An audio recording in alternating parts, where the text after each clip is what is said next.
ಗಿಲ್ಲಿ ಥರ big boss ಅಂದರೆ ಏನು, ಅದು ಆಟ ಹೆಂಗೆ ಆಡಬೇಕು ಅಂತ ಇಡೀ 12 ಸೀಸನ್ನಲ್ಲಿ ನಾನು ಯಾರನ್ನೂ ಕೂಡ ನೋಡಲಿಲ್ಲ. ಆ ರೇಂಜಿಗೆ ಗೇಮ್ ಆಡೋಕ್ಕೆ ಬರುತ್ತೆ ಗಿಲ್ಲಿಗೆ. ಬಿಗ್ ಬಾಸ್ ಅವರು ಒಂದು ಟಾಸ್ಕ್ ಕೊಡ್ತಾರೆ ನಾಮಿನೇಷನ್ದು.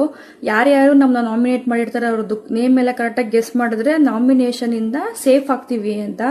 ಬಟ್ ಗಿಲ್ಲಿ ಯಾವ ಥರ ಪ್ಲ್ಯಾನ್ ಮಾಡ್ತಾನೆ ಅಂತಂದರೆ, ಅವನಿಗೆ ಗೊತ್ತು ರಾಶಿಕನ ಹೆಸರು ತಗೊತೀನಿ ಅಂತ ರಾಶಿಕಂಗೆ ಗೊತ್ತಿರುತ್ತೆ ಅಂತ.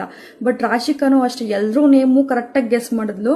ಬಟ್ ಗಿಲ್ಲಿ ನೇಮ್ನೇ ಫಸ್ಟ್ ತಗೊಂಡ್ಲು, ಯಾಕಂದ್ರೆ ಅವಳಿಗೂ ಗೊತ್ತಿತ್ತು ಗಿಲ್ಲಿನೇ ನಾನು ನಾಮಿನೇಟ್ ಮಾಡ್ತಾನೆ ಅಂತ. ಬಟ್ ಗಿಲ್ಲಿ ಹೆಂಗೆ ಅಂತಂದ್ರೆ ಗುರು, ನಾಮಿನೇಟ್ ಮಾಡ್ದಲೇನೆ ನಾಮಿನೇಟ್ ಮಾಡ್ದ. ನೆಕ್ಸ್ಟ್ ಲೆವೆಲ್ ಗೇಮ್ ಮಾತ್ರ ಯಾವ ಥರ ನನಗೆ ಫೀಲ್ ಆಯ್ತು ಅಂತಂದರೆ, ಕಲಾಕರ್ ಗುರು ನೀನು ನೆಕ್ಸ್ಟ್ ಲೆವೆಲ್ ಮಾತ್ರ.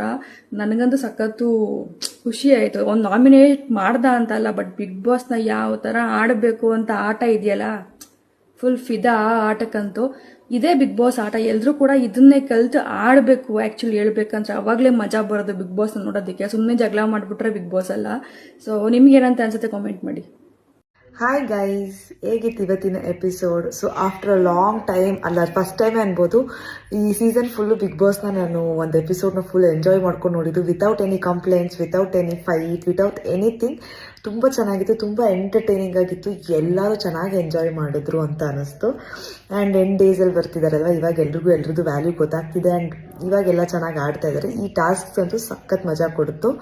ಸೊ ತುಂಬ ಅಂದರೆ ತುಂಬ ಎಂಟರ್ಟೈನಿಂಗ್ ಆಗಿತ್ತು. I had lots of fun after long time. Like ಸ್ಟಾರ್ಟಿಂಗಿಂದ ಎಂಡ್ವರೆಗೂ ಲೈಕ್ ಒಂದು ಸ್ಮೈಲ್ ಇಟ್ಕೊಂಡು ನಾನು ಇವತ್ತಿನ ಎಪಿಸೋಡ್ ನೋಡಿದ್ದೀನಿ. ಯಾರ ಮೇಲೂ ಯಾವ ಕಂಪ್ಲೇಂಟ್ಸು ಇಲ್ಲ, ಯಾವ ಬೇಜಾರು ಇಲ್ಲ, ಏನೂ ಇಲ್ಲ. So it was good. And ಇಡೀ ಮನೇನೂ ನಾಮಿನೇಟ್ ಆಗಿದೆ. So let the best one win. And ಯಾರು ಡಿಸರ್ವಿಂಗ್ ಇಲ್ಲೋ ಈ ವೀಕ್ ಅವ್ರು ಆಚೆ ಬರಲಿ ಅಂತ ಹೇಳ್ತಾ ಇದ್ದೀನಿ. ಸೊ ಎಸ್, ನಿಮ್ಮ ಫೇವ್ರೆಟ್ಸ್ಗೆಲ್ಲ ವೋಟ್ ಮಾಡಿ. ಆಬ್ವಿಯಸ್ಲಿ ಗಿಲ್ಲಿಗೆಲ್ಲರೂ ವೋಟ್ ಮಾಡಿ ಅಂತ ನಾನು ಕೇಳ್ಕೊತೀನಿ. ಸೊ ನಿಮ್ಗೆ ಏನು ಅನಿಸ್ತು ಅಂತ ಕಮೆಂಟ್ ಸೆಕ್ಷನಿಗೆ ತಿಳಿಸಿ. Good night.